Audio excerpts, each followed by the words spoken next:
perkenalkan, saya Aprilia Wulandari Boruta Juru, asal Sekolah SMA Negeri 5 Palangkaraya, Kalimantan Tengah. Baik Dewan Juri yang terhormat, terima kasih untuk kesempatan yang telah diberikan. Saya Aprilia sebagai pembicara pertama dari tim pemerintah yang sangat menyetujui apabila Dewan ini menyesalkan bahwa masuk ke e-sport sebagai cabang olahraga di Olimpiade. Dewan Juri yang terhormat, seperti yang kita ketahui bahwa e-sport atau olahraga elektronik telah termasuk dalam cabang olahraga atau olimpiade baru di ajang Asian Games sejak tahun 2018. E-sport sendiri sudah berkembang mulai era tahun 2000-an, namun perkembangannya pada tahun itu tidak terlalu signifikan seperti pada tahun ini atau pada saat ini yang lebih pesat dengan terjangkaunya atau banyaknya pemain-pemain yang dominannya dari kaum muda. Di Indonesia sendiri, organisasi induk untuk e-sport adalah IESPA. Seperti yang kita ketahui juga, menurut latar belakangnya bahwa e-sport sendiri sudah dilaksanakan sejak tahun 2007 melalui ajang Asian Indoor Games, dan kemudian pada sejak tahun 2013 sudah juga terlaksana dalam Asian Indoor Martial Arts Games. Kemudian diwacanakan pada tahun 2024 akan dimasukkan kembali dalam Olimpiade Asian Games 2022.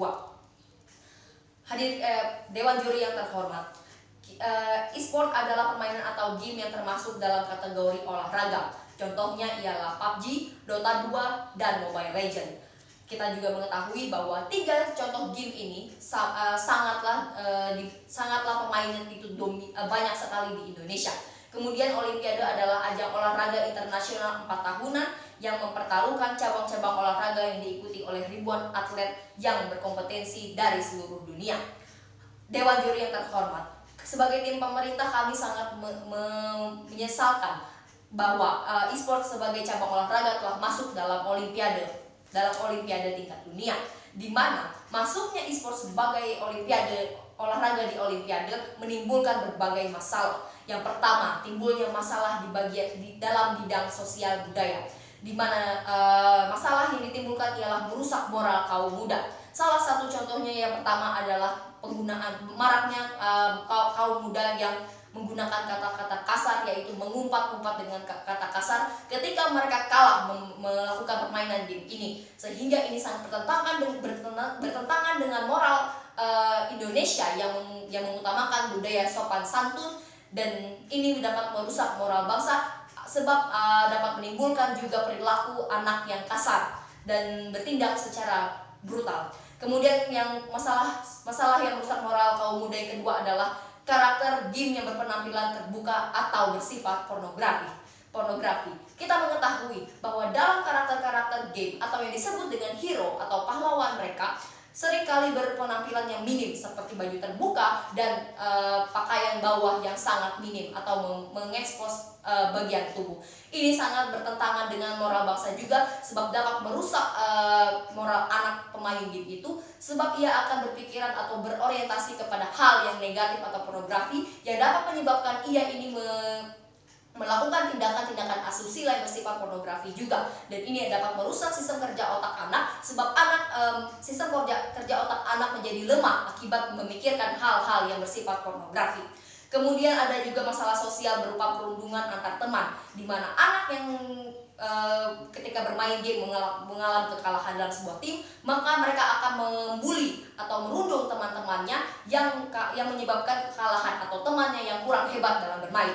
Dan ini dapat mengakibatkan masalah yang serius seperti kerusakan atau seperti masalah mental kepada anak yang dapat menyebabkan anak stres sebagai korban bully atau perundungan yang dapat mengakibatkan hal yang paling besar adalah bunuh diri. Kemudian masalah sosial budaya lainnya adalah kurang sosialisasi, di mana anak yang bermain game tentunya akan berkurung diri dalam kamar sendirian karena dia bermain dalam dunia maya dan kurang bersosialisasi dengan orang lain, sehingga ini dapat menyebabkan anak menjadi anak yang individual, dan ini juga bertentangan dengan status masyarakat yang harus bersifat sosial. Kemudian masalah yang kedua yang ditimbulkan adalah dalam masalah dunia pendidikan, di mana bermain game online dapat menyebabkan penurunan minat belajar yang menyebabkan siswa malas belajar dan membuat turunnya tingkat prestasi dan capaian prestasi anak yang berpengaruh dalam masa depan anak yang menjadi lebih buruk ataupun suram sehingga ia tidak dapat mencapai cita-citanya, dan ini berdampak kualitas pendidikan yang rendah ini dapat berdampak juga pada negara Indonesia, di mana generasi mudanya adalah generasi muda yang tidak mampu memimpin bangsa dan negara untuk lebih maju. Kemudian masalah yang ketiga yang ditimbulkan adalah masalah kesehatan, di mana seperti kita mengetahui bahwa terlalu lama menatap gawai dapat menyebabkan kerusakan pada mata, di mana kerusakan pada mata ini sangat berdampak pada kesehatan anak yang dapat menyebabkan kebutaan. Kemudian juga masalah selanjutnya adalah kecanduan bermain game, sama halnya dengan kecanduan narkotika atau yang sering disebut dengan narkolema, di mana Kepala Pusat Pelayanan Psikologi mengatakan bahwa ketika anak terlalu banyak bermain game akan memengaruhi psikis anaknya sama dengan yang dialami pecandu narkotika, di mana untuk memenuhi kebutuhannya dalam bermain game tentunya anak membutuhkan uang yang banyak, dan ketika anak tidak memiliki uang maka dia akan kehilangan akal sehatnya dan ia akan melakukan hal-hal kriminal untuk memperoleh uang seperti membobol ATM, melakukan perampokan atau mencuri atau bahkan membunuh demi mendapatkan uang.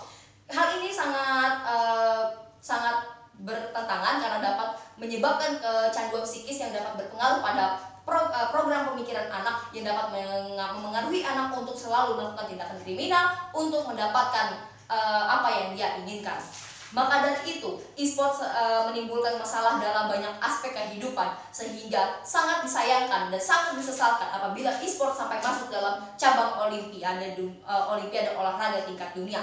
Maka sebaiknya kami mengajukan solusi, sebaiknya bahwa olahraga atletik yang ada itu sudah cukup untuk memfasilitasi olimpiade olahraga, dan daripada memasukkan e-sport sebagai olimpiade dalam olimpiade olahraga, sebaiknya pemerintah mengoptimalkan atau memaksimalkan olimpiade sifatnya konvensional yang jauh berdampak positif bagi kesehatan jasmani.